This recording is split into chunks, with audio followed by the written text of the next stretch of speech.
सरकारी स्कूलों में जो खाली पद है उन पदों को भी हम भरने का काम कर रहे हैं। 45,000 आंगनबाड़ी केंद्रों को प्री प्राइमरी स्कूल के रूप में विकसित किया जाएगा और प्रत्येक विकास खंड में कम से कम एक सरकारी कॉलेज होगा ताकि विद्यार्थियों को अपने घर के नजदीक ही उच्च शिक्षा की सुविधा मिल सके।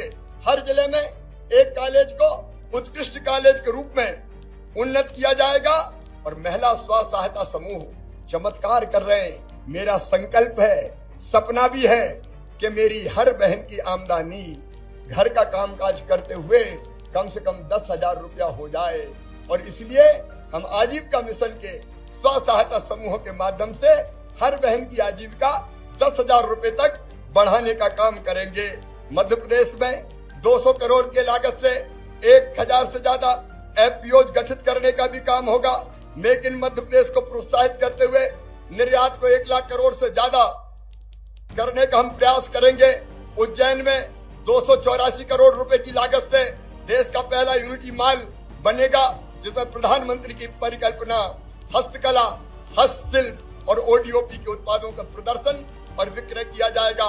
मध्य प्रदेश में आईटी क्षेत्र में 5 लाख नए रोजगार के अवसर सृजित किए जाएंगे। 5G की सेवाएं पूरे प्रदेश में उपलब्ध करा दी जाएगी।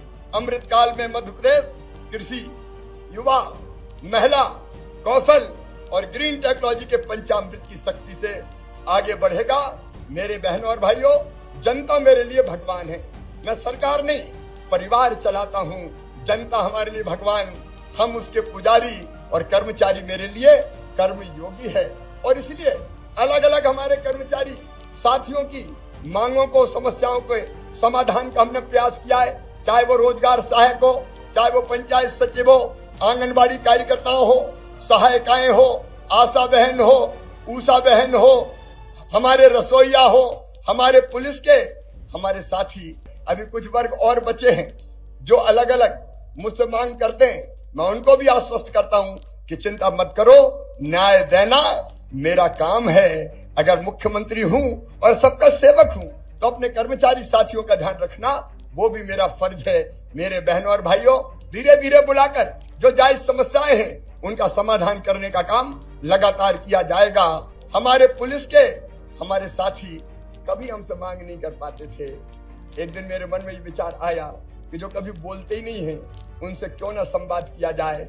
मैंने आरक्षक से लेके उच्च स्तर तक के अपने सभी साथियों को बुलाया और मुझे आश्चर्य लगा कई चीजें सुन के। जब उन्होंने बताया कि हम अपराधियों को पकड़ने जाते हैं तो मोटरसाइकिल में पेट्रोल भी अपनी डलवाना पड़ता है। कोई अपनी तनख्वाह से मित्रों कितना पेट्रोल डलवाएगा, और क्या ये परंपरा जारी रखी तो विकृति पनपने की संभावना नहीं होगी।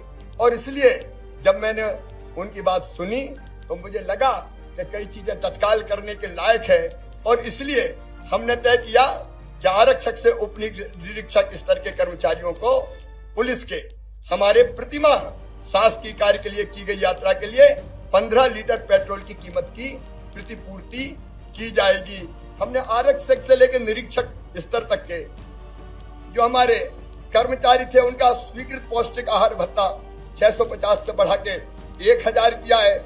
ऐसे ही उनको जो किट क्लोथिंग भत्ता मिलता था वो भी बढ़ा के हमने 5,000 किया है। अलग अलग ऐसी, मैं एक गिना नहीं रहा, अब ड्यूटी लगी है।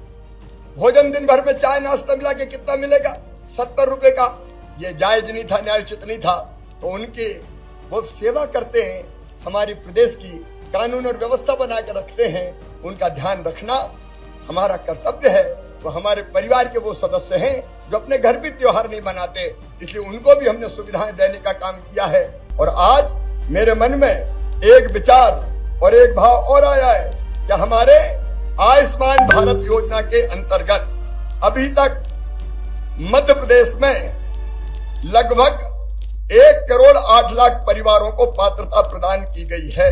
अभी कुछ परिवार बचे हैं और इसलिए आज हम ये फैसला कर रहे हैं कि जो बचे हुए परिवार हैं वो जो इनकम टैक्स नहीं देते या चिकित्सा की सुविधा का लाभ जिनको अन्य किसी योजना के अंतर्गत नहीं मिलता, उन सबको आयुष्मान भारत योजना में सम्मिलित कर लिया जाएगा।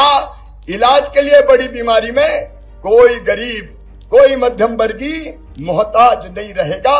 ताकि इलाज कराने के लिए उनको दर दर की ठोकरें किसी भी कीमत पर ना खाना पड़े।